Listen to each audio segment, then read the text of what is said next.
Good morning everyone. कैसे हैं बेटा सभी। हम लोग जो है हिस्ट्री का चैप्टर पढ़ रहे थे। लास्ट वीडियो में हमने जो है एक प्यारी सी बच्ची हाना के बारे में जाना था कि कैसे जो है होलोकॉस्ट में वो मारी गई थी, और उसके बारे में जो है हमने जानकारी इकट्ठा की। तब पता चला कि उसका भाई जो है जीवित है। आज की वीडियो में हम जानेंगे भारत और द्वितीय विश्व युद्ध कि द्वितीय विश्व युद्ध के समय भारत में जो है क्या हो रहा था, कैसा था, क्या चीजें चल रही थी। ठीक है। एक बार फिर अंग्रेजी सरकार ने भारतीयों से सलाह किए बिना भारत को युद्ध में झोंक दिया। ठीक है। द्वितीय विश्व युद्ध 1939। भारत उस समय अंग्रेजों के अधीन था और ब्रिटेन की तरफ से भारत जो है इस विश्व युद्ध में शामिल हुआ था। लेकिन द्वितीय विश्व युद्ध के दौरान जो है क्या हुआ था कि भारत के बिना सलाह मशवरे किए ही जो है अंग्रेजों ने भारत को जो है द्वितीय विश्व युद्ध में झोंक दिया। भारतीय सेना को जापान से लड़ने के लिए बर्मा और सिंगापुर तथा जर्मनी व इटली से लड़ने के लिए अफ्रीका भेजा गया। ठीक है। सेना के उपयोग के लिए भारी मात्रा में अनाज, कपड़े, सामान आदि खरीदा गया, क्योंकि इतनी भारी मात्रा में सैनिक जा रहे थे, उनको जो है बहुत सारी चीजों की आवश्यकता थी।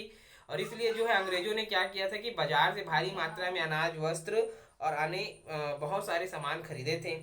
इस कारण कीमतों में भारी वृद्धि हुई और आम लोगों को अभाव का सामना करना पड़ा। ठीक है। सेना के लिए जो है अंग्रेजों ने बहुत सारे सामान तो खरीद लिए। अब मार्केट में किसी सामान की कमी हो जाती है तो उसकी कीमत बहुत अधिक बढ़ जाती है, और लोगों के लिए अभाव की बात की गई है। अभाव मतलब वो सामान कम हो गया, उसकी कीमत बढ़ गई और लोग अब उसे खरीद नहीं पा रहे थे। इसका सबसे भयानक प्रभाव 1943 में बंगाल के अकाल के रूप में सामने आया, जिसमें 30 लाख से अधिक लोग भूखमरी और महामारी के कारण मरे। जो सेना के लिए सामान खरीदा गया, जिसके कारण जो है दाम में वृद्धि हुई, आम लोगों की पहुंच से दूर हो गई, उसका सबसे बड़ा प्रभाव जो है 1943 में बंगाल में आए अकाल के रूप में देखने को मिला कि इस अकाल के कारण जो है वहां पर 30 लाख से अधिक लोग जो है भूखमरी और महामारी के कारण मरे। यह अनाज उत्पादन की कमी के कारण नहीं हुआ, मगर सेना के लिए सरकार के द्वारा खरीदी के कारण अभाव से उत्पन्न हुआ। ठीक है। जो अकाल स्थिति हुई थी उससे लोग नहीं मरे कि भाई अनाज का उत्पादन नहीं हुआ जिसकी वजह से लोगों के पास खाने की कमी थी, बल्कि लोग इसलिए मरे क्योंकि सरकार के द्वारा जो है भारी मात्रा में अनाज खरीद कर जो है रख लिया गया था, जिसकी वजह से मार्केट में अनाज के दाम महंगे हो गए थे, लोगों की पहुंच नहीं थी, जिसकी वजह से जो है वहां पर अभाव हुआ और लोग जो है उसकी वजह से मारे गए। व्यापारी मौका का फायदा उठाकर अनाज की जमाखोरी करके माला माल हो रहे थे। ऐसी ही कुछ स्थिति जो है अभी हमें लॉकडाउन के दौरान सामना करना पड़ा कि दुकानें बंद हो जाने से जो है सामान का स्टॉक नहीं है करके व्यापारी जो है उसको जमा कर लिए थे, और उसकी कालाबाजारी शुरू हो गई थी कि 10 रुपए का सामान भी जो है हमको 30 से 50 रुपए में मिलने लग गया था। सेम यही स्थिति जो है उस समय हुई थी। अंग्रेजी सरकार प्रयास करती तो पर्याप्त मात्रा में अनाज पहुंचाकर लोगों को बचाया जा सकता था, मगर उपनिवेशी शासन ने ऐसा कोई कदम नहीं उठाया। लेकिन उस समय भारतीय व्यापारियों और उद्योगपतियों ने युद्ध की वजह से बढ़ी मांग के कारण खूब मुनाफा कमाया और धनी हो गए। ठीक है। जो व्यापारी थे उनमें भारतीय व्यापारी भी थे। अंग्रेजी सरकार चाहती थी तो उस समय जो है अनाज की उपलब्धता कराकर जमाखोरी या मुनाफाखोरी को कम करके जो है लोगों तक अनाज को पहुंचाया जा सकता था और लोगों को मरने से बचाया जा सकता था। परंतु उपनिवेशिक सरकार होने की वजह से अंग्रेजी सरकार ने इस ओर विशेष रूप से कोई ध्यान नहीं दिया। ठीक है। भारतीय व्यापारी भी जो है उस समय बहुत अधिक दामों में अनाजों को बेच करके जो है लाभ कमाए और धनी हुए।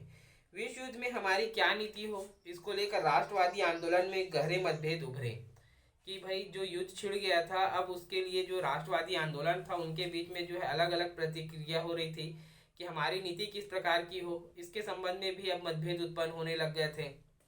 कुछ लोगों को लगा कि हमें मौके का लाभ उठाना चाहिए और जर्मनी और जापान से मदद लेकर अंग्रेजों को भारत से भगाने का प्रयास करना चाहिए। ठीक है। हमें तो जो है अंग्रेजों ने जापान के खिलाफ युद्ध करने के लिए शामिल किया था। कुछ लोगों का यह विचार आ रहा था कि हमें इस मौके का जो है फायदा उठाना चाहिए, और इसके लिए क्या करना चाहिए कि हमें जो है जापान की सहायता से या जापान की सेना की तरफ हमको अंग्रेजों के खिलाफ लड़ना चाहिए और हमको जो है उनकी सहायता से जो है इनको हराना चाहिए। इनमें से प्रमुख थे नेताजी सुभाष चंद्र बोस, जिन्होंने जर्मनी और जापान की मदद से सिंगापुर में आज़ाद हिंद फौज को स्थापित किया। सभी जानते हैं नेताजी सुभाष चंद्र बोस एक सच्चे भारतीय और वीर सैनिक थे। उन्होंने जो है इन्हीं की मदद से जो है सिंगापुर में आज़ाद हिंद फौज की स्थापना की। और वहां से नागालैंड और मणिपुर की ओर बढ़ने लगे। गांधी जी, नेहरू और पटेल जैसे नेता इसके विरुद्ध थे। वे मानते थे कि जर्मनी और जापान की अलोकतांत्रिक और अमानवीय नीतियों का समर्थन नहीं करना चाहिए। यही महात्मा जी और पंडित नेहरू जी जो है इस नीति के समर्थन में नहीं थे। वे चाहते थे कि भाई उनकी नीतियां जो है अमानवीय है और हमें उनका समर्थन नहीं करना चाहिए। उनका मानना था कि भारतीयों को जर्मनी के समर्थन के बिना लड़ना चाहिए। 1942 में गांधी जी के नेतृत्व में भारत छोड़ो आंदोलन शुरू किया गया, लेकिन साम्यवादी मानते थे कि हिटलर को हराना विश्व में लोकतंत्र और समाजवाद को बचाने के लिए सर्वाधिक महत्वपूर्ण है। ठीक है, अब ये क्या बातें आ गई थी कि 1942 में भारत छोड़ो आंदोलन जो चालू हुआ, लेकिन जो साम्यवादी थे, जो साम्यवाद का समर्थन करते थे, वे क्या सोचते थे कि हिटलर को हराना विश्व में लोकतंत्र और समाजवाद को बचाने के लिए सर्वाधिक महत्वपूर्ण है। ऐसे में जब युद्ध समाप्त नहीं हो पाता, अंग्रेजों का विरोध नहीं करना चाहिए। 3 प्रकार की नीति चल रही थी। पहला तो अंग्रेजों के खिलाफ जापान के साथ लड़कर किया जाना चाहिए। दूसरी ओर जो है पंडित जवाहरलाल नेहरू और गांधी जी चाहते थे कि बिना किसी समर्थन के अंग्रेजों से लड़ना चाहिए। तीसरा जो साम्यवादी विचार था वो कहता था कि भाई लोकतंत्र और समाजवाद के लिए जो है हिटलर को हराना बहुत अधिक आवश्यक है। इसके लिए जो है हिटलर को समाप्त करना चाहिए, इसके लिए हमें अंग्रेजों की तरफ से लड़ना चाहिए। लेकिन युद्ध समाप्त होते ही तीनों धारणाएं फिर से साथ हुई। ठीक है, और युद्ध के समाप्त होते होते तीनों जो विचारधाराएं थी वो एक साथ हो गई। नेहरू सहित अन्य कांग्रेस नेता आजाद हिंद फौज के सिपाहियों की रक्षा में जुट गए और साम्यवादी दल फिर से राष्ट्रीय आंदोलन में सक्रिय हो गए। युद्ध का एक महत्वपूर्ण परिणाम यह हुआ कि ब्रिटेन अंतर्राष्ट्रीय स्तर पर कमजोर हो गया।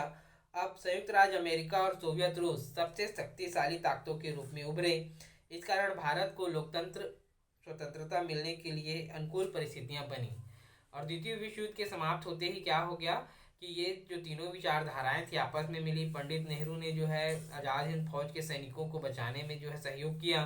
जो साम्यवादी दल था वो राष्ट्रीय राजनीति में, राष्ट्रीय आंदोलन में पूर्ण रूप से सक्रिय हुआ।